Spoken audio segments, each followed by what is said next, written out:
Welcome to the Gita in Action podcast. My name's Radha, and I'm here with our family of seekers, which is growing and expanding, and we are excited. We have some new additions this morning, so welcome. We're very happy to have you. And we are reading through the Bhagavad Gita verse by verse and talking about its relevance to our lives. And in the process, our hearts are really being transformed here together in the association of like-minded souls. And that's important because we can't do it alone. You know, no matter how strong we are, no matter how smart we are, no matter how disciplined we are, we need community. We need community because life gets us down. Life is just a constant battle of ups and downs. And we need community to pull us up when we're down. And we need to be there for others to pull up when we're up. So we're happy to all be here together, and happy Monday, everyone. So today we are starting in chapter 11. We're in chapter 11. We've been at this for almost 2 years now. I think August will be our 2-year anniversary here together. So we're starting in chapter 11, and we'll start with text 33 today, chapter 11, text 33. And we just have one verse for today. So we have a lot, and we have a lot to unpack with this verse. And when I was studying for this verse, I could not stop studying. It was just so relevant, and I was holding on to every word. So I hope you guys feel the same as we start discussing it. But before we do that, should we start with our prayers? Shraddhanjali, do you want to say our prayers today? I can. Is that okay? Yeah. Thank you. Om Jnana Timirandasya Jana Jana Salakaya Chakshuran Militam Yena Tasmai Shri Guruve Namaha. Nama Om Vishnu Padaya Krishna Prastaya Bhutale Srimate Bhaktivedanta Swaminiti Namane Vanchakopa Tarubhyascha Kripa Sindhubhyeva cha Patitanam Pavanebhyo Vaishnavebhyo Namo Namaha. Shri Krishna Chaitanya Prabhu Nityananda Shri Advaita Gadadhar Shivasadi Gaur Bhaktavrinda. Hare Krishna, Krishna Krishna, Hare Hare, Hare Rama, Rama Rama, Hare Hare.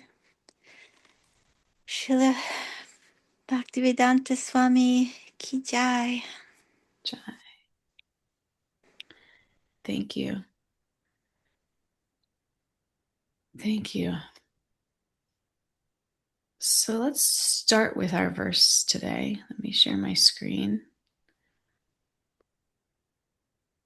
1133 is where we're starting. And if you'd like to do the Sanskrit and the translation today, Stella, that would be great. Tasmatvam utista yaso labhasva jitva satrun bunksva rajyam samdam mayadvete nihataha purvameva nimitta matram bhava savya sachin. Therefore get up, prepare to fight and win glory. Conquer your enemies and enjoy a flourishing kingdom. They are already put to death by my arrangement, and you, O Savyat-achi, can be but an instrument in the fight. Thank you. Okay, so when we're stepping into this next moment of the Gita here, at this point, Arjuna has just seen something very overwhelming. Right? He saw the universal form. He saw time, destruction, everything unfolding at once, and it's a lot. We saw that. It's humbling. It's a little terrifying. And so then after Krishna reveals this whole vision to Arjuna, he says, get up and fight. We just read this. He says, get up and fight. But not in the way we might think, because what Krishna is about to explain here isn't just about a battle on a field. It is, but it's about something much deeper. It's about how life is moving, and what our roles are in it, and what it really means to act with purpose without carrying the weight of everything on our shoulders. So it's like a new way to live and do our duties, and in a way that connects us and uplifts us and frees us. So in this one verse, we're gonna explore a few really powerful themes today. And the first one we'll talk about is how real enjoyment and purpose fit into spiritual life. We'll talk about what it means that things are already arranged. And we'll talk about what it looks like to be an instrument. So these are three really relevant themes for us today. And this is where Arjuna and us, as we're on this journey with Arjuna, will start to shift, from confusion to clarity. This is where he's getting now, to action. This is Arjuna's journey, but it's really all of our journeys as well. So this verse, what Krishna is saying here, he's telling Arjuna in this verse, he says, this is already going to happen. Okay, the outcome is set. Now you rise and play your part. And we'll talk about that exactly in a little bit. But first, let's zoom in on this part where Krishna tells him to enjoy. I want to just kind of zoom in on this part where Krishna says enjoy. Because sometimes we hear that spiritual life means no enjoyment. Right? It's just service. And in that way, it can be a little bit like bleak, like, I don't want to be associated with those people, like don't enjoy life, right? But this isn't actually the full picture. Because yes, we serve, but there's a deep enjoyment within that service. In fact, Krishna doesn't want us to live deprived lives. He wants us to experience real enjoyment, the kind that comes from our spiritual nature, from being connected to him. Okay, this is like the highest enjoyment. Because the truth is, when we're chasing enjoyment at the material level, through just enjoying our senses, whether it be our gross senses or our subtle senses, our enjoyment in our mind, like our attachment to prestige, admiration, when we're chasing that kind of level of enjoyment, we actually end up missing out on something deeper. So there's still a level of enjoyment there, sure, but it's limited, and it doesn't fully satisfy us. Because if it did, it wouldn't leave us craving more and more and more. When you think about some of the material things that you enjoy the most, again, you can think gross things, like things you enjoy with your senses, food, any kind of substance, or pleasant experience, or subtle things, okay, admiration, power, pride, prestige, these kinds of things. When you think about that kind of enjoyment you get from them, it's like there's something missing. It's not like totally fulfilling, because you just kind of get attached, and then you're just like constantly wanting more and more and more. It's like insatiable. That's the nature of material enjoyment. So spiritual practice, regulation, discipline, all of these things, it's not meant to restrict us for the sake of restriction. It's meant to like free us from lower forms of enjoyment so that we can experience something higher. because as long as we're like living in this plane, in this realm of just chasing material enjoyments, we can't really get free enough to pursue something higher. We're just like too fixated, too like infatuated on this plane of material enjoyment, because that's the nature of them. It's like it's quite addicting. Like you're never going to be powerful enough. You're never going to have enough fans or followers. You're never going to eat enough chocolate cake or your drug of choice. And it like shackles you to material existence. So that's why we have regulation and discipline in spiritual life for these things, so that we can become a little bit free from these shackles to pursue higher levels of enjoyment, more refined levels of enjoyment. And we don't have to wait until we're in the spiritual world to have this. We can experience this level of enjoyment, this level of fulfillment here, right? through service, when we do our duty for Krishna. And these things, when we do this, we've talked about this before, like if somebody builds a temple or does some kind of big service project, not for themselves but for Krishna, and for others. Externally, it might look like a material activity, but internally there's deep fulfillment. The joy isn't material, it's spiritual. I just did a program last night. I partnered with this organization called T-Toll. They plan events for people to help people maintain sobriety. And we did a program there. We talked about the soul. We talked about our temporary identities. We did a beautiful sound bath. I gave every single person there was like 20 people there. I gave them all foot massages. It was very sweet. And I was thinking like, wow, this is how I spend my Saturday night now. It's like I don't get paid. It's like, but I look forward to it. It like completely fills me up to where it's like, I'm not even like, I have so much energy because I'm so like inspired, and this is, so on the outside, it looks like just, I'm partnering with this organization. We're doing this event, but on the inside, it's very spiritual what's happening here. It's very spiritual, and that is so fulfilling. It's so fulfilling. And so here Krishna's telling Arjuna, you're going to win, you're going to rule. And yes, you can enjoy that, but understand it's all by my arrangement. So here we're changing the ways that we relate to things, and it liberates us. It liberates us. And in that liberation, it allows us to enjoy at a much higher, more refined level.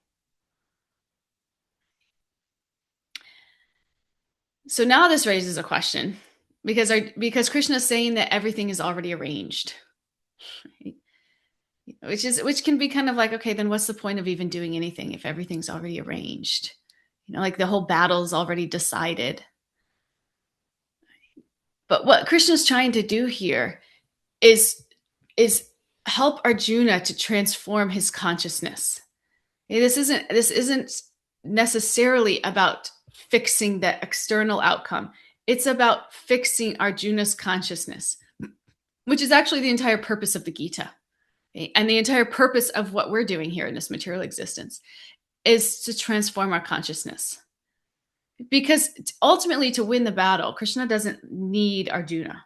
He can do whatever he wants. He could transform everybody in a second. As a super soul in the heart, he can move everything. But he involves Arjuna because he's concerned with our inner transformation. And he wants to bring Arjuna and us to a place of devotion where we become purified and elevated and ultimately liberated. So this is the process, and this is what we're learning through Arjuna's process. So when Krishna says, be an instrument, it can feel a little bit uncomfortable at first, right? So he says that in this verse, be an instrument. And for some of us, it's like, wait, I'm my own person, right? Like anybody have like a complete resistance to surrender? Like, I'm not interested in being an instrument. I'm my own person. And I just don't want to like be this dogmatic, like just, you know, person vessel to just be controlled. But the reality is our intelligence is limited. No matter how smart you are, no matter how many degrees you have, how successful you are at your material endeavors, you're still limited. And if you haven't come up against this in your life yet, you will. When we try to control things or fix things, or figure everything out, oftentimes what happens is we just things just get more messy. It's just things get more complicated. We see this in things like the environment. It's like sometimes the best things that people can do for the environment is to just stop messing with it. You just stop interfering so much. It's like nature already has its own intelligence to restore balance. It's like we are so finite. So similarly, when we can start aligning with Krishna's plan, it's not that we're losing ourselves. We're actually plugging into something far greater. And this is how we're designed, what we're intended for. It's like our finite small intelligence gets connected to Krishna's unlimited intelligence. And then what happens is we're able to do things that we just never could do on our own. And I mean, this just makes sense. Again, when the finite connects with the unlimited, with the infinite, then we're just like, I mean, we're supercharged. We're like turbocharged. And it doesn't mean that we dismiss our own abilities, and Krishna doesn't do that here with Arjuna either. He acknowledges, actually, in this verse, he acknowledges this through Sanskrit words, so we may have just slightly missed it, but he acknowledges Arjuna's skill. Arjuna's this incredible archer. He's so skilled. He can shoot in the darkness, and Krishna says a word in this verse that he can shoot with both hands. What's that word? Ambidextrous. I think that's like the English word for it. And so he acknowledges, like, he's very skillful. So we keep our skills, very skillful. But and becoming an instrument, it doesn't mean that like your talents don't matter, that you're just like a wallflower, right? Or just like a dull piece of matter. No, your talents actually find their highest expression when they're used in service. Again, this is like the rightful arrangement. We have these gifts so we can offer them back to the one who gave us these gifts, to the source of these gifts, whom these gifts actually originate and really belong to. And when we do that, we just get carried away by the flow of Krishna's grace. And our life just starts to kind of arrange without us so much gripping so hard. It's really quite beautiful. So whatever you are, whether you're a speaker, a manager, a musician, whatever you are, they don't go away in spiritual life. They actually become perfected. They become refined and perfected. Like, when we talk about, we oftentimes we're our own biggest limitations, right? Our biggest limitations come from ourselves. They like block our ability to really step into our full potential. And what that really means is they block our connection with God, because once that's free and we can really plug into source, we have like unlimited capacity and like shakti, like energy that flows through. And those gifts can really be optimized and used in their full potential. Which contrasts, with modern self-development, which is a lot of like believe in yourself, confidence comes from within, like be your own teacher, your mindset creates your reality, like all these things, which are true to some extent, and they work. And it's definitely better than like, kind of dwelling in this, like just like seeping in like this mood of self-deprecation and, the other side of the coin where it's like, I can't do anything. I'm not good enough. I'm just going to sit and wallow. right? So it's definitely like a step up, but it's still limited. It's still limited. It's because this kind of confidence, when it's only rooted in ourselves, by definition, it's still limited because we're limited. And if you think you're not, life will teach you, which is a beautiful thing about life. No matter how strong you are, how powerful you are, you're still limited. Life will humble you. You'll hit situations that remind you, oh, wow, I actually don't have the control I thought I did. I actually don't have all that power I thought I did. Even if you're the most powerful person in the world, you will become humbled. And when this happens to you, don't take it to mean something like, I'm not good enough, or I am not as strong as I should be. Or no, we should see this as an invitation. Don't go deeper into the ego when these things happen. See it as an invitation to step out of the ego. Right? Because this is what's happening here with Arjuna. Right? His understanding is deepening. He's seeing the universal form. He's seeing everything, past, present, future. He's seeing it is all resting within Krishna. Nothing's moving independently. He's seeing there's this higher order, this higher intelligence, this divine plan that's unfolding.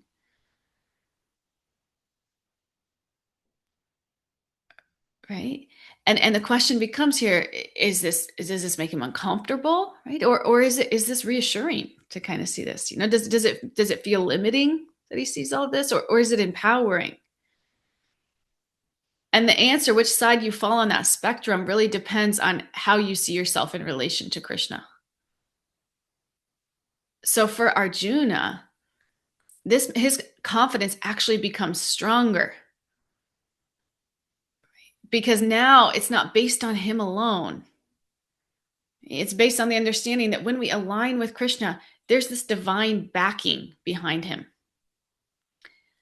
And this is where real confidence comes from. Any other confidence is going to have limitations. The most confident person if their confidence isn't coming from a place that's connected to source, it's going to be temporary, just like any other material energy. They're going to come up against a block at some point. This is just fact, because we're finite. Real confidence comes from connection with that which is infinite. Not from ego, not from hype, not from convincing ourselves that we're amazing. That can maybe pull us up out of a pretty low hole, and that can serve a purpose in our lives. I know it definitely has for me. There's a time we kind of have to pick ourselves up from the floor and have a little bit of confidence in ourselves. But hopefully, after we kind of pick ourselves up and dust ourselves off a little bit, we get the intelligence that we need to plug into source. Because this is where real confidence comes from. Not from ego, but from humility. Okay, from recognizing I'll do my part, I'll show up fully, right? But I'm not in this alone. I'm just playing a role. Right? But I'm doing it on a stage that's being directed by something far greater. And when we start to understand that, something powerful happens. We become quietly confident,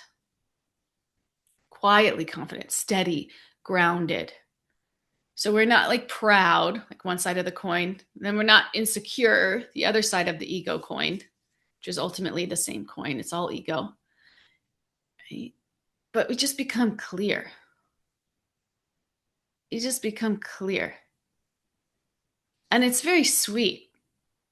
I experienced this firsthand in this service that I've been doing different programs and retreats. And I know, like, on my own, I would have never been able to do some of these things. Like, when I think about who I was before spiritual life, just like so insecure, so like, had to control every single little thing, and was so terrified of the outcome if I didn't have control over it. It's like that in itself was just limiting. But in spiritual life, it's like a whole different way of being. It's like you just try your best and you don't make it about you. You don't make the outcome about you. You don't make the way things happen about you. You just try your best. You play your role. And then you sit back and watch, understanding that God's actually the great like producer of the show. And we're just an actor.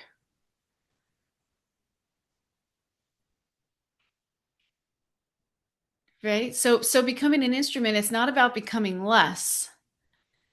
It's about becoming connected. It's about letting go of the pressure to control everything and stepping into a space where we're supported, we're guided, we're empowered. And it's from that place that we can do far more than we ever could on our own. We see this in this example in Prabhupada, who came over here to give us all of this wisdom. He came over from India. He had nothing. He had hardly any money. He had no following. He had terrible health. Well, terrible. He suffered some health. He had some health struggles, right? So he had no like big plan. From an external perspective, like it made no sense. But what he did have, like his superpower, his secret weapon, was he had this unshakable faith in Krishna. He had this unshakable faith in God. And he genuinely saw himself as an instrument. And it was because of that he was able to do something extraordinary. He was able to spread this movement all over the world. Not because he was trying to prove himself, not because he was operating from ego, not because, any other self-centered reason, but because he was deeply aligned and deeply dependent. And he never took credit for anything he did because he didn't even believe that at his core. He genuinely saw himself as an instrument, and he always pointed back to Krishna's grace.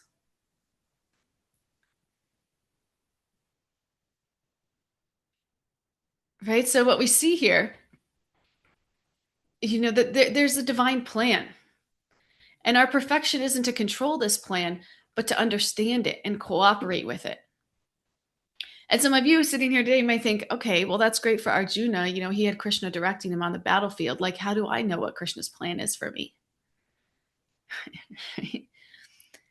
So the guidance here is focus on the big things first, which is your connection with God. And through that, God will reveal. Krishna will reveal. So our connection with God, we have great tools in this practice. This is one of the reasons I'm so attracted to this practice, is because the great tools we have for connection with God. It is not just theoretical, it's practical, it's experiential. We have a sadhana. We chant God's names.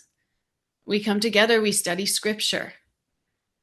We serve where we can. This process, this process of sadhana, right? Chanting, studying scripture, serving where we can, associating with like-minded people, right? When we show Krishna that we're sincere, that this is what we really want. We really want connection with him, and we do this. We show Krishna this through spending our time, our energy on these things. When we do this, he begins to guide us from within. And it's not always like in a loud, obvious way, but gradually, clearly, you'll experience this. Like you'll experience more clarity. It's like if you feel like your tires are just spinning in the sand, like when you really plug into these practices, you'll see over time, like, oh, I don't have to just like, hit the gas so hard. So like just gripping, I can kind of let up, and somehow or other, the way out becomes clear. We don't have to get stuck in overthinking, like paralysis analysis. That happens to us. That's what happens when we try to like be God. Like, oh, I can figure this out. I know. It's like at some point, it's like, wait, just stop. Just plug in. Just plug into God, and then just be patient. It will be revealed. Just do what you can in the moment, whatever you can do in the moment. Maybe a little bit more chanting, maybe a little bit of service that presents itself in front of you. Take those opportunities. Maybe instead of sitting on a couch watching Netflix all night, you go to a program or a kirtan. Just take whatever opportunity you can that's in front of you sincerely. And the more we do that, the more we make those decisions, the more we step closer to God, the more clarity will come.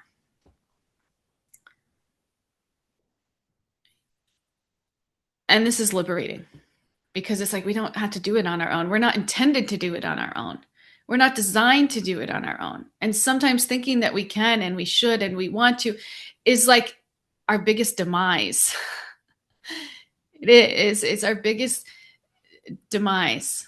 I mean, that's like, that should be like a flashing red warning light that, like, hey, it's time to stop and rethink the mode that you're running in, because it's going to hurt you soon. You're going to come up against something that's you're not going to be able to drive through. Yeah. Sorry, Stella, I just saw your hand up. Can you share with us, please? Yeah, we were just thinking of when you have some talent or skill, like I saw that in my work as a librarian and teaching information literacy in a classroom, that you I knew what to teach. I knew it backwards and forwards. But I over time, I when I walked into the classroom, like, oh, I know this stuff. It's going to go over great. I'm just going to, this will, and I just go in with all just me knowing this stuff. I often had the worst class ever. The lesson didn't go well. No, it was all, I,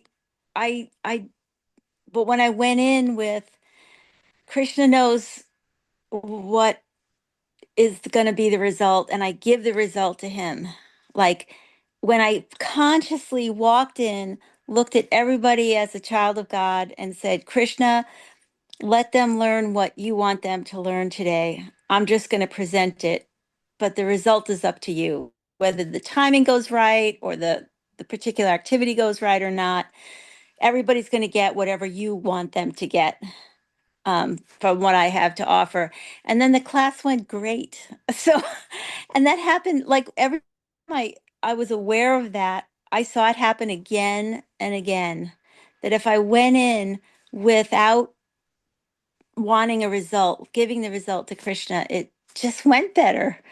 I knew what I was doing, so I just did it. But I I don't know, there was something very freeing about that. Like you said, like not having to letting Krishna dictate the result, and not needing to know what each kid took away, um, freed me up kind of to be a little more relaxed, and I did a better job with the skills I had. They were my skills, but and do you want to? Yeah. So anyway, that was just I that came up in my mind when you were talking. Yeah, that's beautiful and perfect, and such a testament to, like, yeah, that's because that's the way that we're designed. When we're not acting or doing things in congruent with the way that we're designed, we're just not going to be as effective. The result is just not going to be as effective. But when we operate in the way that we're designed, we plug into source, so the result is so much more effective. Just like any other, I'm an engineer, so I really think in these kinds of terms. Like, the Gita is a guidebook that tells us, okay, this is the way that this is your mind, this is your body, this is how they work together, this is source, this is your connection with source, this is material energy. Do with it what you want. But if you really want to optimize the system, this is how to put everything together and to relate together for ultimate transformation and upliftment and fulfillment of heart. And ultimately, that's what we're all looking for here, right? In this world, is fulfillment of heart. Everything we do, we're just trying to fill our heart up. Whether we're trying to be beautiful, we're trying to find a mate, we're trying to be successful. It all just comes down to this desire to be loved and to give love. But the Gita tells us how to do that so clearly. We don't have to make it all about ourselves, and to the degree that we do, it actually shrinks us. we become smaller. Yeah, so to step into our power, we have to understand that it's actually Krishna's power, and we are just instruments for it.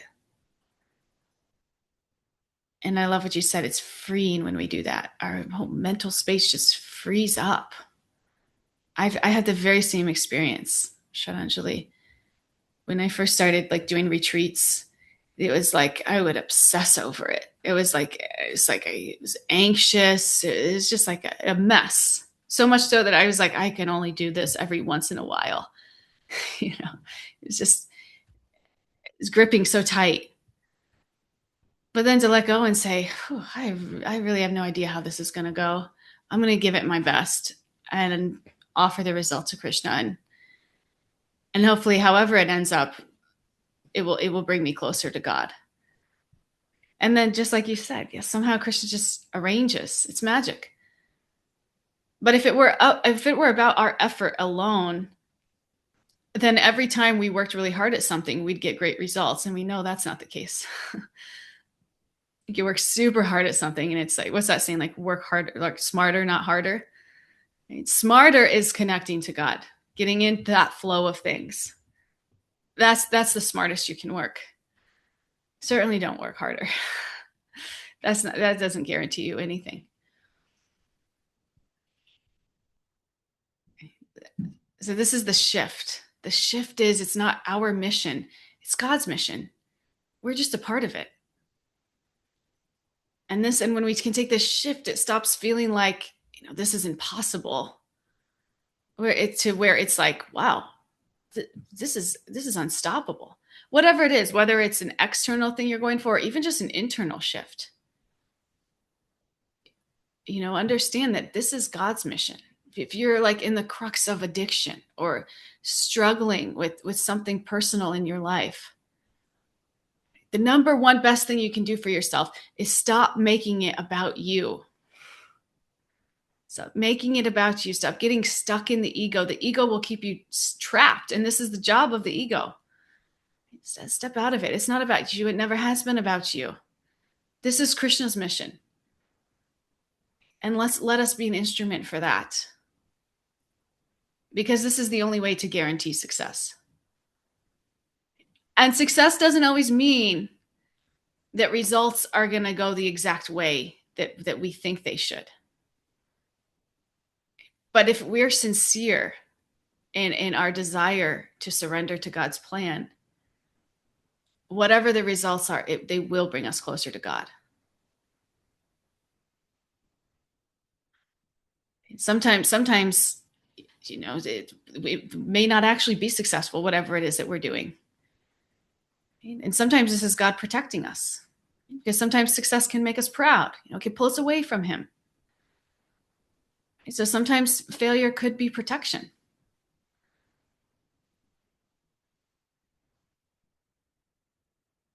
Same thing with our internal struggles, lust, anger. It's like, why am I not overcoming this? Right? It's not that the process doesn't work. It's that Krishna's teaching us something deeper. And that is, again, that real victory doesn't come from our own effort. It comes from His grace. And when that realization becomes real, this is like when we really step out of our ego. We understand it doesn't come from our own effort. It's not about us. It never has been about us. It comes from His grace. When this realization becomes real, this is when we become humble. This is when we become dependent. This is like the beginning of our real spiritual life, or at least like a step up on our spiritual life. It's like a next level, like an upgrade. And this is when we really see that deeper transformation. What do you think, Nancy? Thank you so much. I kept on thinking, thank you, Shraddhanjali, too, and your wisdom, that I might not be much, but it's all I ever think about. This idea that I and if I am not open and willing, because God speaks in all sorts of ways. Krishna speaks I'm not going to grow. If I think I know how how the lights are supposed to be arranged, how the dancers are supposed to be, however, I'm going to be constantly disappointed in life. And if indeed I act as an instrument, which also means I believe everyone else is an instrument, that in fact I sit back and I grow and change to say, oh, okay, me trying to maybe teach in a certain way or share in a certain way, if I'm not willing to listen and um, learn something from that experience, then I'm not growing. And I think that Krishna always wants me to grow. Doesn't want me to just be stagnant and I've arrived someplace. I think that there is maybe an ultimate arrival, but in this material body wants me to keep on changing and growing and sitting back and saying, well, yeah, could be. This everything that's happening could be. So thank you so much for letting me share. Thank you for the class. Hare Krishna. That was so nice. Thank you, Nancy. Nancy is a very empowered person. Nancy is a recovery expert. She spent a lot of time in her own recovery and now helping others in their journeys. And if you ever need any guidance in that, is this okay that I say this, Nancy? Because I feel like this is what you do, right? Nancy is our person. Nancy is our person. So we appreciate Nancy. Thank you, Nancy. Because in this battle, in this journey, we may sometimes lose individual battles. Again, either internal or external. But we don't have to lose the fighting spirit, because our spiritual life, it's not defined by one win or loss. It's not like, oh, I succumbed to that drug of choice tonight and now everything's down the drain. It's defined by continuing to show up, right? To serve, to stay connected. And it's ultimately that consistency that leads to the highest success. We saw this in Prabhupada too. He had so many failures before, like so many battles that were losses. You hear about programs where nobody showed up. This happened. But he never lost the fighting spirit. And not because he was so great, because he was so strong, but because he had so much faith in God, so much faith in God's plan, and such a strong conviction that he was just an instrument in that. And that's what inspired him to keep trying, to keep serving. He never lost his fighting spirit. Right? This is a true spiritualist. This is a person with a true connection to God. And it's not false confidence. It's not like, I think I heard something where it's like, I think one time he said, like, the only thing standing between this and success is time, and that can sound like a very like egotistical statement. But when you just have this so much faith in God and God's plan and God's will and desire, it's actually such a statement of like dependency and trust. Because it's not a statement to saying I'm so great. It's a statement to saying he's so great. And I have complete faith. I'm completely surrendered to him.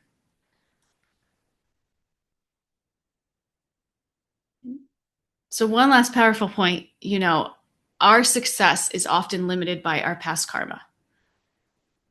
You can work hard, but your outcomes will still have limitations depending on your karma. Right? We all have a unique karmic package, and we can only move around so much in that karmic package. But the good news is, for persons who's connected to God, success isn't limited like that.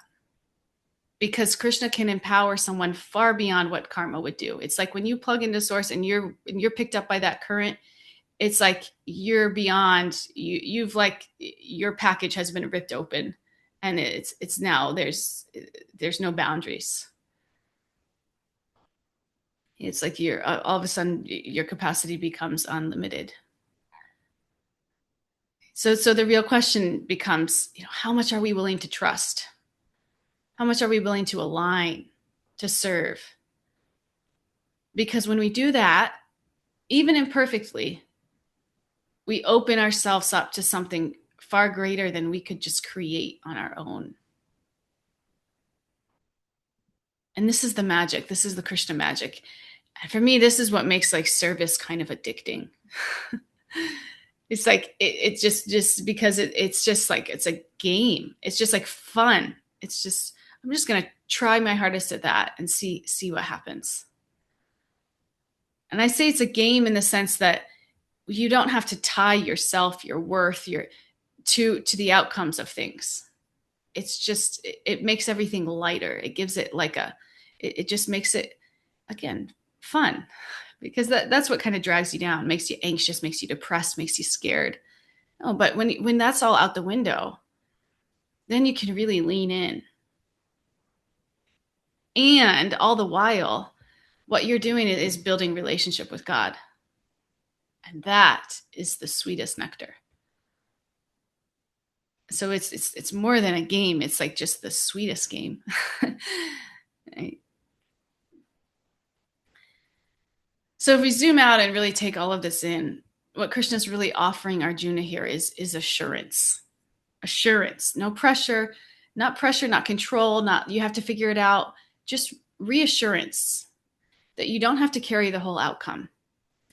You don't have to control every result. You just have to show up and offer yourself sincerely. And this is for us to learn too. Again, where so much of our stress comes from feeling like everything depends on us, our decisions, our plans, our ability to make things work. This verse is inviting us into a different way of living. A way where we still act, we still care, we still give our best, but we do it in alignment, not in isolation.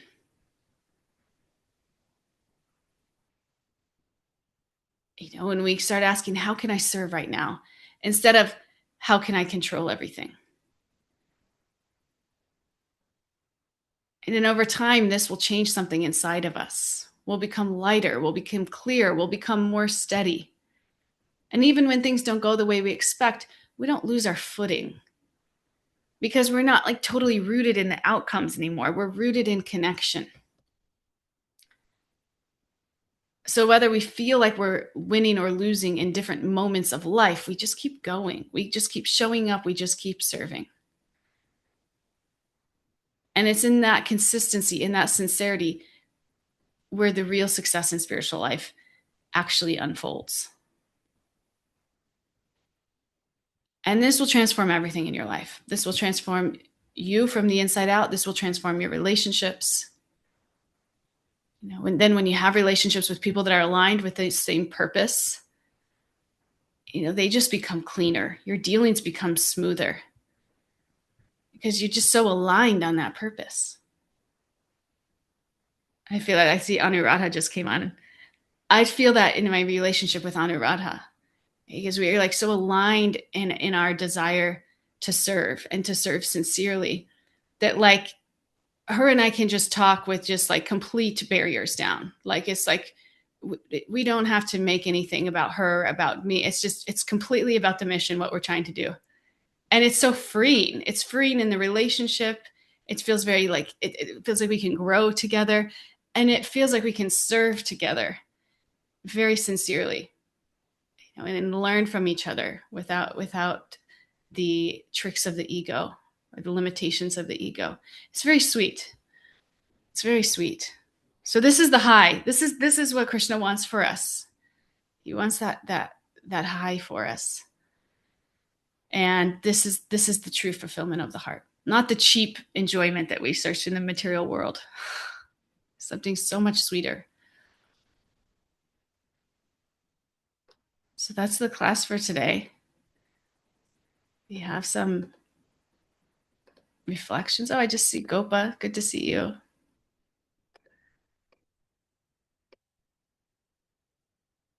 Does anybody want to share any reflections today? There's a lot of different little topics in that one verse. There's so many different parts of the verse to zoom into and to really dissect together. But I would love to hear any of your takeaways or reflections. Anything that really resonated with you or that you related to in your own life in a way that was impactful. Erin. Good morning. Hi, Krishna. Hi, Krishna. Thank you for the class.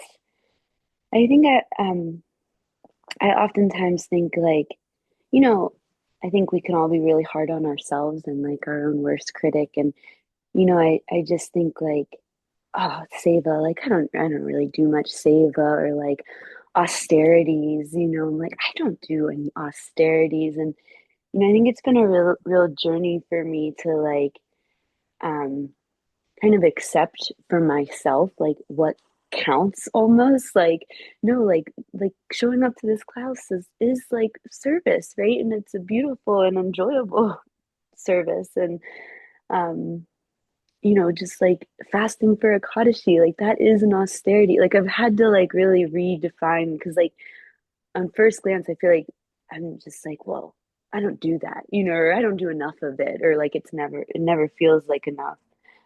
So I was like thinking about that for a bit during the class, and then I just really appreciate and love what you said about fun, because I feel like, yeah, we can, when it's such a tricky balance because, you do want to do what you can do and like show up and like put in your best effort, but also not control, right? And I find that to be a really tricky balance. And I think remembering that, like, sometimes it's just like it's not so serious. Like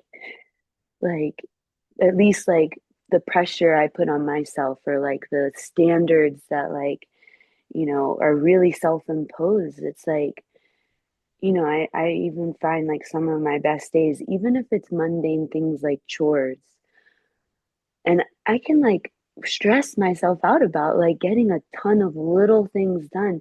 And when I just like let go a little bit, I find that like it all gets done. And like it can just happen, and it can happen without the like, jaw clenching, like stomach churning, like it must all happen right now, type of approach that is not helpful for anyone. But I really appreciate that reminder to focus on the fun because I think it's hugely important. And I think a lot of times, spiritual life is taken as like so serious, and we can forget that like, there is enjoyment too, or could be, should be. Yes, exactly. Beautiful. Thank you so much. Martine. Good morning. Thank you for the class. I was just reflecting, for those of us in retirement, those reflections maybe have a different dimension in the sense that the battles we, quote unquote, fight every day, or the perceived battles that we have to fight every day, are a completely different set than when you get up in the morning, you get dressed, you have to go to the office, you have to deal with office dynamics, you have to, deal with the company forecast, profit and loss, and, your potential bonus, or whatever it is, whatever field you're in, you're an engineer. So, so in this context of that phase of life, I don't know, I speak for myself. I think by default you go inward, and that kind of take stock. And the battlefield is a very different battlefield, if you will, right? Of what was in the younger years, right? Where you were just trying to keep your head above water. And you had to shoot arrows in different directions, so it's an interesting set. I always wrestle, as you know me a little bit by now, but I always wrestle with the idea of I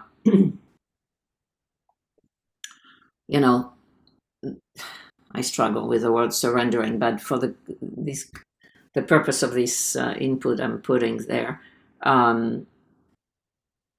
for to not give in, but to accept that maybe it's set, and the freeing aspect of that realization. When I look at the world around and what's going on right now everywhere, it's hard for me to see the divine's hand in the atrocities that are being perpetrated. So I have to deal with myself, right? But how does one, go on the battlefield, so to speak, and stand up and show up and fight for, what we all need to fight for, our freedom of others, equal rights, civic rights that are being eroded, democracies in democratic institutions, So for me, how do we do that? We have to go inward and be able to have the strength, right? And then what causes do we choose? Because there's so many of them being thrown at us in order to kind of be one of so many thousands and millions of people who are trying to keep, the fact that we're able to converse here and have that platform. We should not accept that as a given. It could be taken away tomorrow, right? So, how do you reconciliate, if you will, our ability, each of us, to go within and kind of find that strength, and by the same token, stand up and stand for what the strengths we are and given from above, or whatever, our understanding, and be able to abide by those values. Because for me, when I see what's going on, it's really hard to accept that there is a divine hand in the atrocities that are being perpetrated everywhere. So it's a really hard thing for me to go in fully and say, okay, I'm going to put my blinders and I'm going to go in full speed, and then I will emerge like the lotus from that mud and arise, up, which is what we all try to do. But it's a really hard process that I struggle with, as you know. Maybe it's my Jewish being, that, constantly question everything. So I don't know if you have any. Yeah. That made sense. Yeah. No, it makes total sense. And, there's a couple things that you said in that I just want to comment on quickly. One is our battlefield ultimately is always an internal battlefield, but it manifests externally differently at different times in our lives, depending on different circumstances. So that's big to realize in itself. You say you dealt with different things when you're younger, your battlefield was different than it is now. But if you really zoomed in, you'd probably see that it's actually the same. It's just manifesting differently externally, depending on the circumstance and the time in your life. But you're probably still dealing with a lot of the same internal things that you've been dealing with. So that's one thing. But the second point is that the Gita is not about passivity. It's not about just like tolerate everything going on and, find your internal strength and go sit in a cave and that's your internal strength. And it's not that at all. I mean, the whole thing that's happening, it's a battlefield, and Krishna's encouraging Arjuna to fight in the name of Dharma and to protect what's right and what's just and what's best for society. So it's absolutely, it's not in an aggressive sense, but he's absolutely has that kind of dharmic responsibility. And that's something for us to know. But if Arjuna can do it in a spirit of surrender to the divine plan, to surrender to God's will, and not out of his own ego, he becomes empowered and he becomes successful. And that's the difference, the way he relates with his dharma and his duty. Not that he quits doing his dharma. The whole point of the Gita is do your dharma, do your duty. And Arjuna was a warrior. I mean, he's the one protecting these other vulnerable people. You know, and Krishna's encouraging him to. But he's teaching him how to do it expertly. And that expertise doesn't come from his own self, his own skill, even though he's the most skillful in the world. That expertise comes from connecting with source and becoming empowered. And to do that requires a high level of surrender. But it's what he surrendered to. And that's the subtlety. That's the distinction. And that subtlety makes all of the difference, internally and externally. Does that make sense? Yeah, so I'm also, as you were talking about that, I say, what about the, the amount of evil ego that is, that energy that is weighing on the world, on America, and on so many other areas, that extreme, that, how do you do the positive, side of when you, because we have to have ego to move forward. We can't move forward without any ego, because otherwise, we are vegetables. We have no way to exist, right? So how can we gather, that strength with humble egos, if I may use that kind of association of words, right? To Yeah. to kind of push away that weight of that, what seems to be, it's like that Icarus that keeps rolling up the rock at the mountain and then it rolls back down, right? And then Yeah. again. I think I understand your question. And so And how do we push away from a very humble and strong place, just like 80 years ago when, fascism was defeated, Nazism was defeated, only to rise again even stronger now. So, it's like those battles that are constantly re-emerging. We still have to show up. We still have to do our duties. We still have to be fighters if that's our dharma, if our dharma is fighters. I'll give you an example. Last night we did this program. I did this program with Anuradha and Vrinde, and Anuradha did some things that I was like, Anuradha, that's not really the way we should do those things for what we're trying to do. And I was kind of like hard on her. I was a little bit hard on her. And her and I spoke afterwards, and I was like, I hope that, you weren't offended. And she's like, no, not at all. And it was like, because again, we are so aligned in what we're trying to do. She totally understood. We had the conversation. It was gone. It was like not even a thing, because it wasn't rooted in the ego. It was rooted in, let's do this the best that we can, with like also a level of acceptance of whatever happens is God's will. But let's work together to do this the best that we can.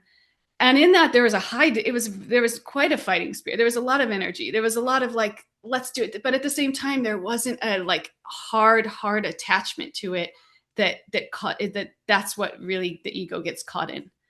It's like a subtle difference. The ego is not, somebody could be very strong, very, very bold, and have no ego, because they're very strong, they're very bold in the name of service. So we can't just associate spiritualists with just like meek and quiet and humble and think that that's how we're supposed to be. It's not at all. Arjuna is a fighter. I mean, this is a fierce person, a skillful person. And Krishna's not saying, no, just don't do that. But, in the name of religion, in the name of spirituality, be soft. And no, he's saying be a fighter. But do it in service to me, and not in service to the ego. And there's just quite a difference there. And as you progress in your spiritual life, you'll see that more and more, even within yourself. You'll see that subtlety. And we have teachers like this. We all have teachers like this that can be kind of hard on us, but at the end of the day, you feel like they're really just loving you. That's the difference. Like that kind of hard chastisement but it's actually love, because they just really, does this make sense? Mm-hmm. I was thinking also, as we talk, all of a sudden I was thinking more of the feminine energy, right? What would be, Arjuna is identified as a male warrior. He's on the battlefield. He's fighting other males, and I think this is the era we are in, where we are, how do you call it, flooded with that male energy in the sense, and not the positive one that we know exists, right? But what if instead of that on the battlefield would be, first of all, would women be on the battlefield to try to shoot arrows at each other? I don't know. It's not that all women are peaceful. They're not. And I think women are capable of making decisions that are very difficult, in government and so forth. So, I was just, as you were talking about that, we always talk about Krishna and Arjuna and so forth. We are representative of a male energy, even though we know Krishna is Radha and Krishna. But, what if that Radha, energy incarnation will be more powerful, and what would be the general environment of our lives personally and nations and worlds, if that would be a much more powerful energy right now. So it's an interesting thing that just popped into my head, at this moment. So Yeah, no, thank you for sharing. I don't know that it's one energy is better than the other. I would say more, it's like just under whatever energy you have, understanding how to utilize it effectively, becoming expert at using it, which culturally we have no expertise at harnessing our energy. It's just, that's the real problem. That's epidemic. But oh my gosh, this has gone on. This is probably our longest one. I really appreciate this conversation, and let's continue to have beautiful discussions like this. And I'd love to speak more with you offline if you'd like to, Martine. thank you. Thank you. Thank you all. Thank you all for coming. Have a great day. Thank you so much. Thank you.